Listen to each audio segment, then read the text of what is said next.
The Business Simplicity Podcast, where leaders share their most successful strategies and the failures that inspired them, so business owners and managers can avoid the suffering and reap the benefits. With your host, Chris Parker.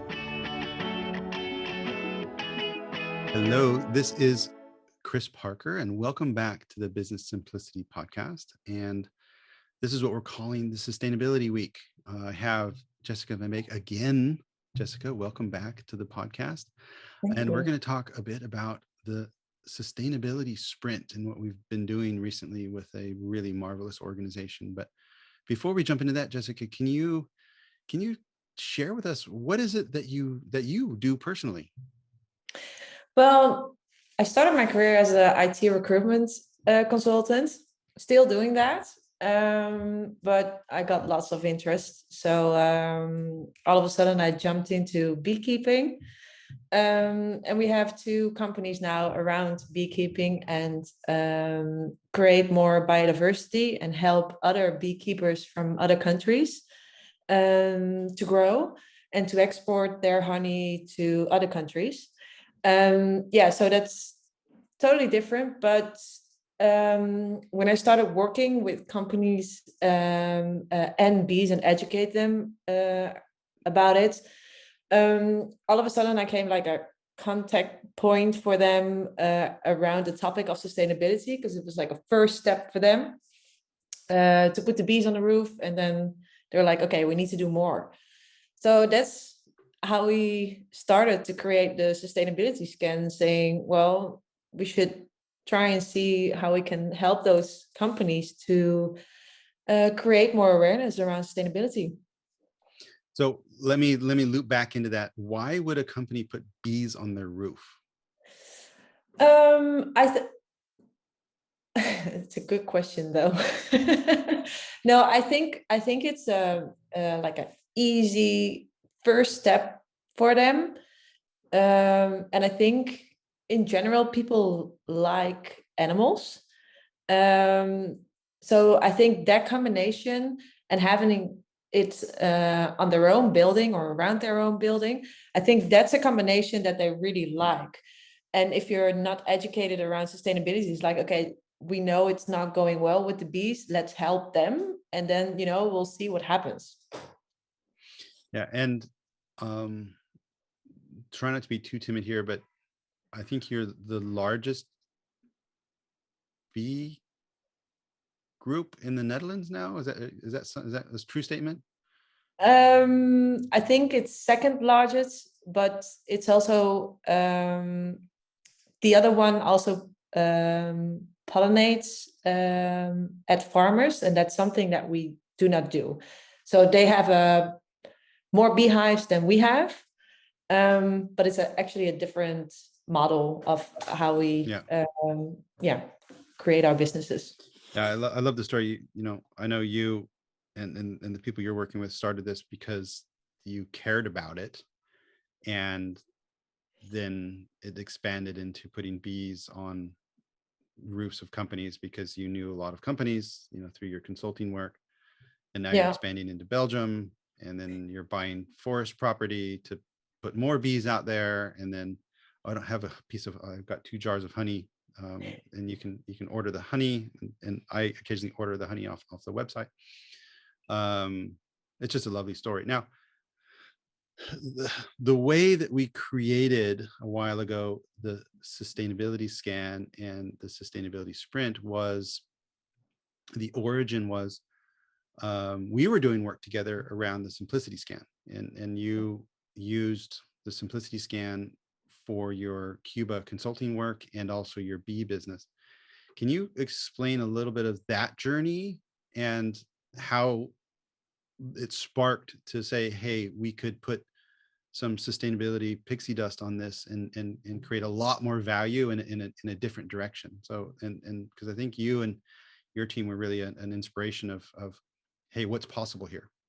Yeah. So when you asked us to try the simplicity scan, I think it was great, because I remember, I think it was in my second year when I worked at Cuba. the owner asked everyone to make a balanced scorecard, and I panicked. I was like, they educate me around this at school, but I have no clue how to start. So I was one of the persons going to the owner saying like, okay, well, thank you for this paper, but I really don't know. And he helped me through it, which was really nice. But when you came with the simplicity scan, I was like, okay, well, if he asked me to do this, I would have been fine, because it's so simple. It's so nice to go through it in that way. So we went through it with Cuba, which is really nice. And then I said, well, we should do it with our beet businesses as well, because it was we already did it. We're doing that for I think 1 or 2 years. But I was like, okay, how can we make it better? It was actually perfect timing. And when we went through that, all of a sudden I just said, okay, so why can we not make this scan into a sustainability scan for companies? And I think it was the combination of us trying to be more sustainable, because we have a lot of suppliers who send us stuff with plastic, or they're coming here with packages, and then they're like, yeah, well, it didn't fit in the truck, so we have to come around another time. So a lot of stuff we were like, well, that's not sustainable, we need to figure that out. And then I thought, well, we are not the only company who's having trouble with this kind of stuff. So yeah, that's when I said to you, can we create something new? And for me, I loved it because I was involved in the simplicity work with Cuba, but I don't think I had any idea you were using it again, and that's the point. I love it when people are, I hear occasionally, frequently, that people, without me even aware of it, have just downloaded the toolkit and get on with it and find some value in it. I love that. Yeah, and then I was either in Power Peers or leaving, and I met Simon Broad, who's also going to be on this sustainability sprint series of podcast episodes, and he's deeply knowledgeable in that. And then Wim Luberson connected up to it, and there's the team and running sustainability sprints with companies. It's just so much fun. So, can you, in your words, describe what is a sustainability sprint? It's a 5-half-day workshop sprint with a department who is aware of that they should be more sustainable, but have no clue of how they should do it. I think that's the first step. And I think it's well, I know it's inspirational for the companies to get their first actions and steps to continue to be more sustainable. And we just finished one with Destiny. I think they had a clue what they're doing, so maybe it's not no clue, but there was clearly a passion for where to go with it, and there's a lot of stuff going on with it. What was a highlight for you? After those 5 half days working with those amazing people, for you personally as a coach, what was the just amazing highlight for you? Well, I think the group of people, I think that was a big highlight. And what I love about the workshop is on how they step in on the first day, and how they leave the room on the last day. I think that journey is really special. So how did you experience them on the first day? Like what did, like when you first met these people, what was it you experienced, and how did it shift? Well, I think not sure if that's also a culture thing, but I think they were really reserved, and they were like, kids in class just sitting and listening, and they were like, okay, let's do this. And there was already on day one, I think, a small confusion around, okay, so how do we fill in this scan? And I think one of the things for us is to create some kind of confusion for them each day. because we think that will help them to continue. So I think, yeah, that's how it started. They were like, okay, this is interesting, but I do not know what's going to happen. And I think they were a little bit confused as well when they stepped out on that first day. And I think that's the thing that comes back every day. And then on day 5, how they left, I mean, there was so much energy and willingness to go forward with this. So yeah, I think, yeah, that was really amazing. Yeah, I don't. We haven't called it this before, but it's kind of a design discomfort, in a safe, structured way. Yeah. And when I run, because I do the sustainability work with you, of course, but when I do the simplicity work and sort of simple business design work, I really like to ask these basic questions to the individuals separately and have them interpret the scope, the timeline, the depth.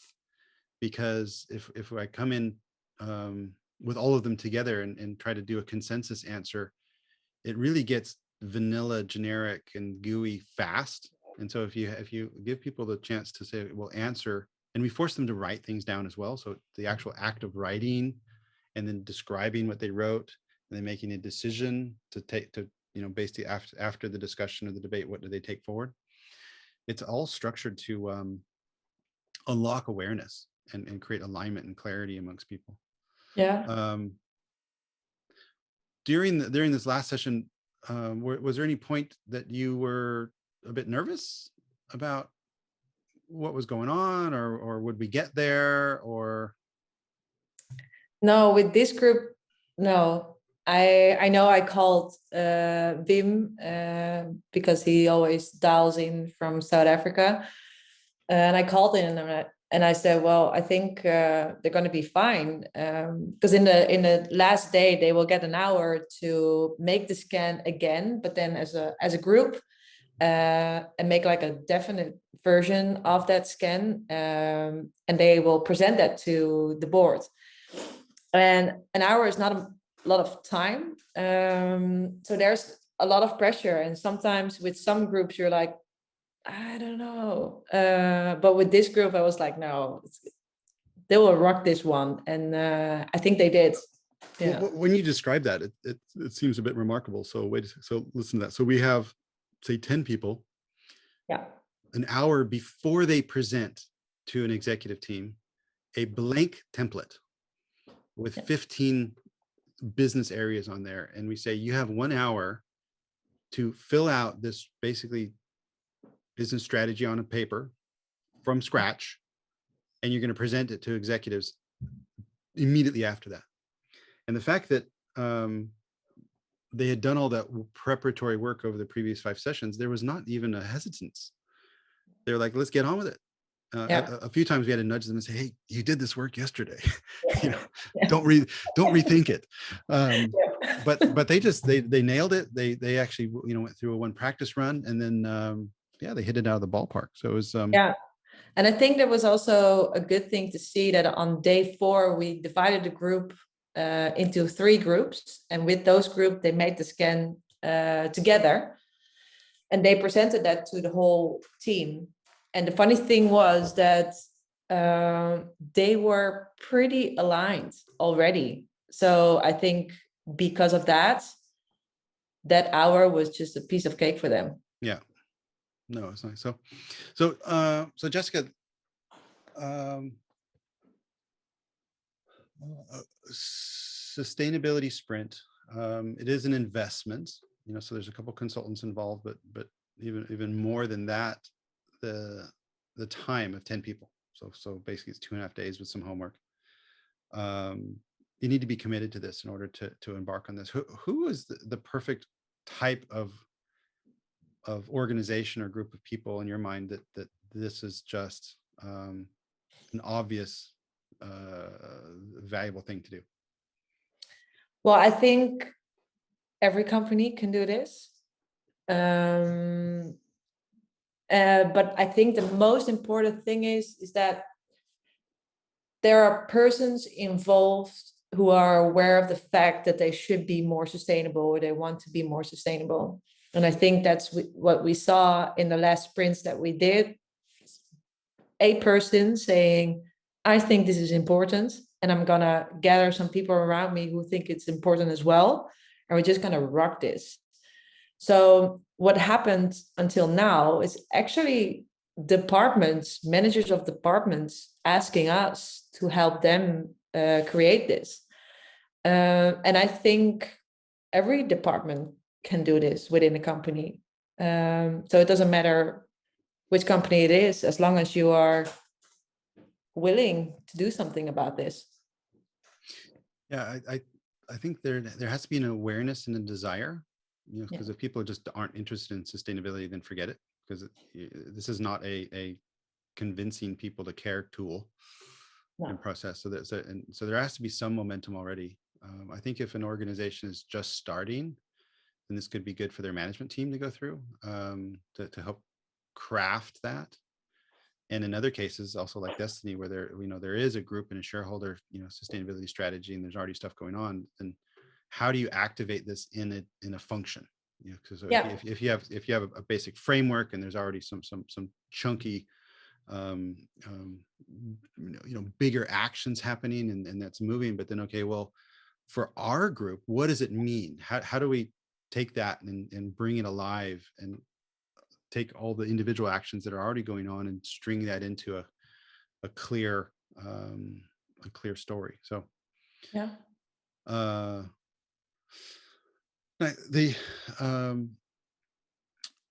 what happens after that? Because one of the risks is, and the executive, the CEO of Destiny, asked the same question after receiving this, the strategy presentation from the team. Okay, what's next? So my curiosity to you is, what is set up through this process to keep the momentum, to keep the energy? What's the logical next step after a sustainability sprint? Well, I think it really depends on the department as well, but I think it's good that they try to continue with the group that they started with, and follow up the actions that came out of the sprint. But they can also, because a lot of people have busy jobs, do not have time to spend time on sustainability actions. So I think one of the first steps is that management creates time for them, but then still it's sometimes also good to have like a side coach next to it. One of our team members, Wim, Simon, you or me, can help them structure this, facilitate them to continue this within the department, but maybe even also within the company. And I think a second thing is that if they are excited and the board is excited and they want to do this more often, we can even look with them if we can train one of the peoples to do these workshops within the company. Yeah, to keep the momentum, there's some sort of accountability needs to be baked in, some sort of governance in the plan, and some reminder. And if they don't have that inherently, and every organization these days is overwhelmed with work, so it's not like you have people sitting around idle saying, "Oh, let me work on this." So how do you bake that into the normal workflow and the normal priority? So so love it. So I will certainly include on the show notes of this a link to the Cuba sustainability sprint page, and I think we should also put in there the place where people can learn more about bees on roofs, which is another and also order some honey, at least if you're in the Netherlands. How you can order that, and I love it. So Jessica Van Beek, thank you so much for joining. And if anyone wants to learn more, then click through to the Cuba page on the sustainability sprint, or find Jessica on LinkedIn. Great, thank you, Chris. Thank you for listening. Download the Simplicity Toolkit from ebullient.com to discover the power of the Simplicity Scan and Sprint. Don't forget to like and subscribe to the podcast on your favorite player.